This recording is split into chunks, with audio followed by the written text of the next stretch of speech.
Yo les bushcrafters et bienvenue sur la chaîne de Libre et Nature. Aujourd'hui je vais vous présenter ce livre de Aventure et Survie de John Wiseman, comme on nous l'a pas mal demandé finalement, parce qu'on l'a utilisé dans plusieurs de nos constructions, pardon.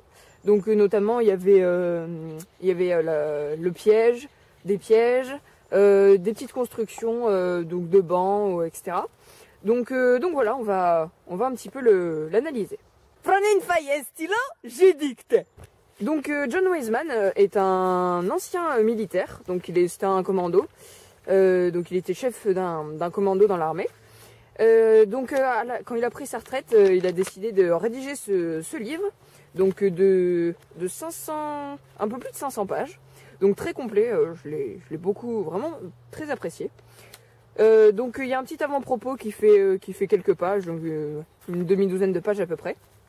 Et il commence en expliquant les principes de la survie, les grands principes, voilà, pendant quelques pages, les couteaux, vraiment les principes de base, comment s'abriter, etc.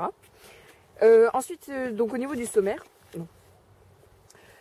il scinde son livre en 11 parties. Donc en premier, les principes de base, ensuite un peu de stratégie, chapitre 3, climat et terrain, ensuite se nourrir, le campement, s'orienter, se déplacer, la santé, survivre en mer, le sauvetage et les catastrophes. Donc tous ces chapitres font à peu près 50 pages, donc c'est assez complet, chaque chapitre est bien détaillé, bien complet. Dans son chapitre les principes de base, il explique tout ce qui fait de lui l'essentiel de la survie, donc que ce soit des petites panoplies de survie, les couteaux, comment bien choisir ses couteaux, etc., les bases, la localisation, la santé, etc. Donc voilà, pareil, il détaille bien. Donc ensuite il parle lui-même de stratégie. Donc il parle d'accidents, donc tout ce qui peut tout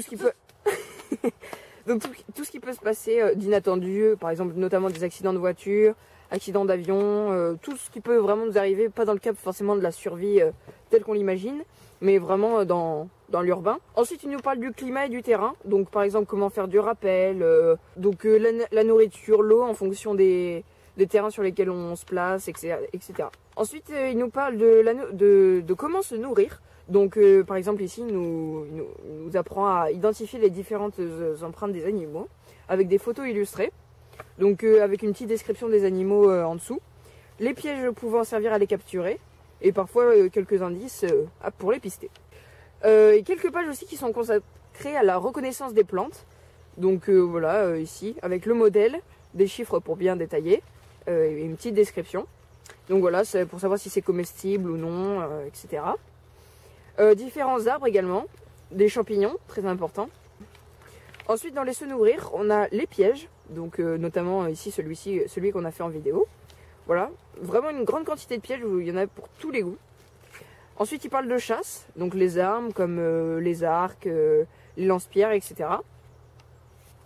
Ensuite, bien évidemment, quand on a chassé, on a besoin de faire cuire les aliments. Donc, il explique comment vider, cuire et préparer les divers animaux qu'on a chassés. Également, il nous apprend à pêcher, diverses manières de pêcher. Voilà, par exemple ici avec l'otter, qui est une sorte de petit bateau qui va permettre de chasser et qu'on dirige à distance. Ensuite, il parle évidemment des abris. Donc, il parle de différents types d'abris. Donc, que ce soit avec des bâches ou entièrement en matériaux naturels. Donc ça, c'est vraiment... c'est très très complet également. Même il parlait aussi beaucoup du climat polaire. Donc, il explique comment faire des igloos, etc. Ensuite, il explique également un précepte extrêmement basique de la survie, qui est le feu. Donc là, vraiment, il a vraiment beaucoup détaillé diverses manières de faire du feu, entretenir son feu, faire ici des réchauds par exemple. Voilà, vraiment, il a vraiment consacré pas mal de pages au feu et comment l'entretenir, etc. Ensuite, au niveau du campement, il décrit beaucoup d'ustensiles. Donc, par exemple, les ustensiles qu'il va fabriquer pour faire fonctionner son camp le mieux possible. Des petites constructions ici, par exemple, pour faire fumer la viande. Voilà. C'est pareil, comment organiser le camp, la meilleure disposition, etc. Quelques pages sont aussi consacrées aux nœuds, donc qui serviront au sein du camp. Donc du plus basique à l'assez compliqué et assez spécialisé. Voilà, donc vous avez de quoi faire si vous aimez les nœuds et si vous voulez en apprendre un peu plus sur les cordages. Il explique également comment s'orienter à travers la nature. Donc les signes, notamment par exemple, bon, il explique comment lire une carte. Ici, voilà, comment se repérer par rapport au soleil, essayer de prédire l'heure, faire des petites boussoles, etc. S'orienter donc à travers les étoiles, les indices comme les nuages, voilà, vraiment très très complet. Ensuite, dans le chapitre se déplacer, il partage toutes les manières qui sont les meilleures pour se déplacer tout en ayant son matériel avec soi.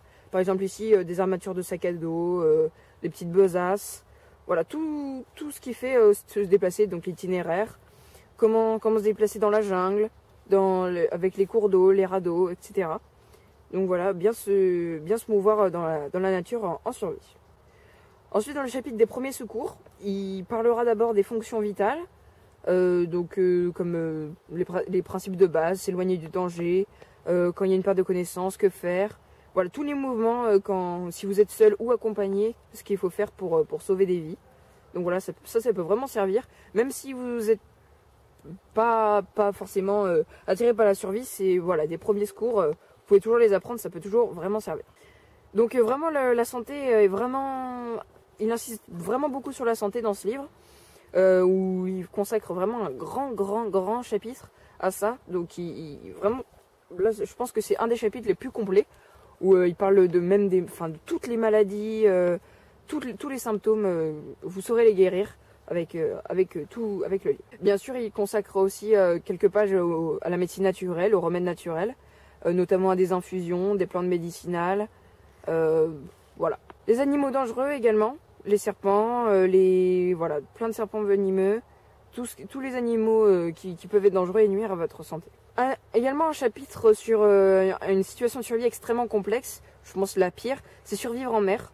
Donc voilà, il détaille dans une vingtaine de pages comment survivre en mer, toutes les possibilités. On se rapproche de la fin avec le sauvetage, donc se faire repérer, les quelques signaux à connaître, le code Morse par exemple. Voilà, vraiment aussi complet pour pouvoir se faire repérer en situation de survie. Enfin, le dernier chapitre, les catastrophes. Donc ça, c'est vraiment axé sur l'urbain. Donc vraiment au quotidien, toutes les catastrophes qui peuvent arriver, catastrophes entre guillemets, hein, parce que ça va de l'incendie à une explosion nucléaire, en passant par chez soi, les provisions à avoir, l'eau, le feu, etc.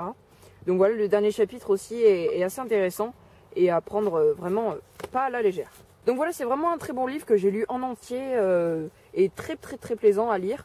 On apprend vraiment beaucoup de choses, ça se voit qu'il connaît son métier, ce qu'il fait et ce qu'il écrit. On sent le passé du bonhomme. Donc voilà, je vous le conseille. C'est pas un placement de produit, hein, si jamais.